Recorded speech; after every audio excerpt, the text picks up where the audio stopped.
حضرت ابراہیم علیہ السلام کی عادت تھی کہ مہمان کے بغیر کھانا نہیں کھاتے تھے، اور جو کھانا مہمان کے ساتھ کھایا جائے اس کا حساب بھی نہیں ہوگا۔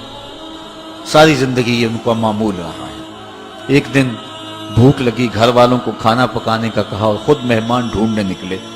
ایک شخص کو جو کہ بوڑھا تھا لے آئے، دسترخوان پہ بٹھایا، کھانا جب لگ گیا تو اس کو کہا اللہ کا نام لے کے شروع کرو۔ اس نے کہا میں تو اللہ کو نہیں مانتا۔ آپ نے فرمایا کہ میں تیرے سے کوئی ربط، رشتہ اور تعلق نہیں رکھتا، اللہ ہی کے نام پہ تجھے کھلا رہا ہوں، تو میرے رب کا نام تجھے کم از کم لینا چاہیے۔ اس نے کہا میں تو بتوں کا پجاری ہوں اور روٹی کے چند ٹکڑوں کے لیے اپنے بتوں سے بے وفائی نہیں کر سکتا۔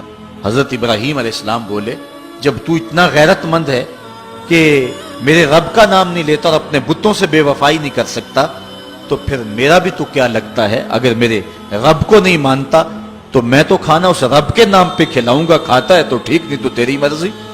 وہ حضرت ابراہیم علیہ السلام کے دسترخوان سے اٹھ کے چلتا بنا، وہ گیا تو جبریل امین حاضر ہو گئے، سلام دیا، سندیسہ سنایا۔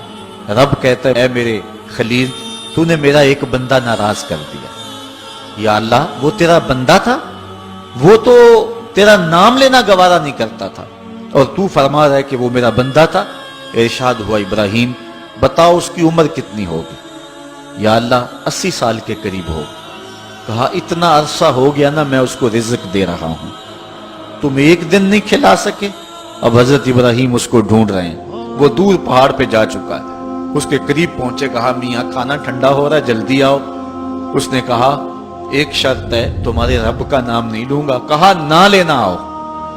تو کہنے لگا لہجے میں اتنا گداز، اتنی نرمی کیسے آ گئی؟ تم تو کہتے تھے رب کے نام کے علاوہ کھلاؤں گا نہیں۔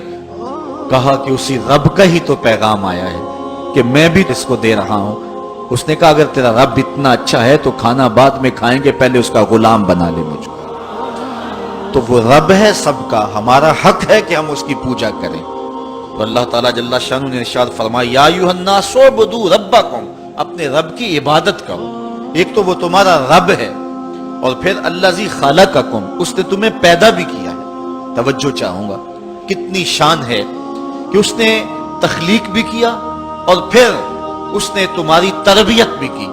جو تخلیق بھی کرے اور تمہاری تربیت بھی کرے، کیا اس کا حق نہیں ہے کہ اس کے حضور سجدہ ریزیاں کی جائیں؟ ساری زندگی انسان ماں کی خدمت کرتا رہے تو بتاؤ ماں کی خدمتوں کا بدلہ دے سکتا ہے؟ ماں کے پیار کا صلہ دے سکتا ہے؟ تو انسان جتنی مرضی خدمت کر کے ماں باپ کو راضی کرنے کی کوشش کرے وہ تو راضی ہوتے ہیں، بلکہ نالائق اولاد کے لیے ماں باپ کی دعائیں اور زیادہ ہوتی ہیں۔ تو انسان ان کی خدمت کا حق نہیں دے سکتا۔ ماں باپ کے اتنے حق کیوں ہیں؟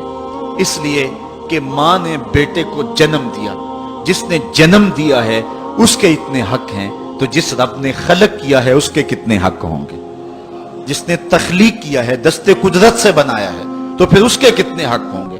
تو مجھے بتائیے اس شخص سے بڑا بدبخت کوئی ہو سکتا ہے جو اللہ کے حضور سجدہ ریزی نہیں کرتا؟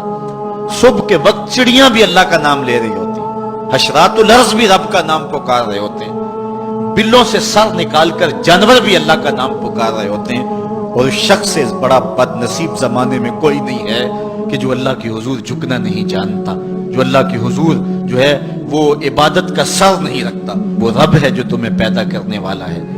ماں کے رحم کے اندر کون نقش و ونگار دینے والا ہے؟ کس نے گوشت کے لوتھڑے کو بولنا سکھایا ہے؟ کس نے چشم خانوں کے اندر روشن چراغ رکھ دیے ہیں؟ اور کس نے سر کے اندر ایک نشیط اور روشن دماغ رکھ دیا ہے؟ کس نے ہاتھوں کو پکڑنے کی قوت دی اور کانوں کو شنوائی کی طاقت دی؟ اور کس نے جو ہے وہ سونگھنے کی قوت اور قوت شامہ ناک کے نتنوں کے اندر رکھ دی؟ کون ہے جو ٹانگوں میں زور پیدا کرتا ہے؟ کون ہے جس نے چھاتی کو طاقت دی؟ کون ہے جس نے انسانیت کو احسن تقویم بنایا؟ انسان، کیا تیرا حق ہے کہ مسجد کے قریب سے تو گزر جائے اور اللہ کا نمائندہ پکار رہا ہو حی علی الصلاۃ حی علی الفلاح، آجا نیکی کی طرف، آجا نماز کی طرف، اور تو جو ہے وہ اس کو سننے کے باوجود گزر جائے؟ ایسا ہو سکتا ہے کہ تو اس کے حضور آئے نہ، حاضر ہی نہ ہو؟ یہ بد نصیبی نہیں تو اور کیا ہے؟ اللہ تعالیٰ جل شانہ ہمیں اپنی عبادت کی توفیق نصیب فرمائے۔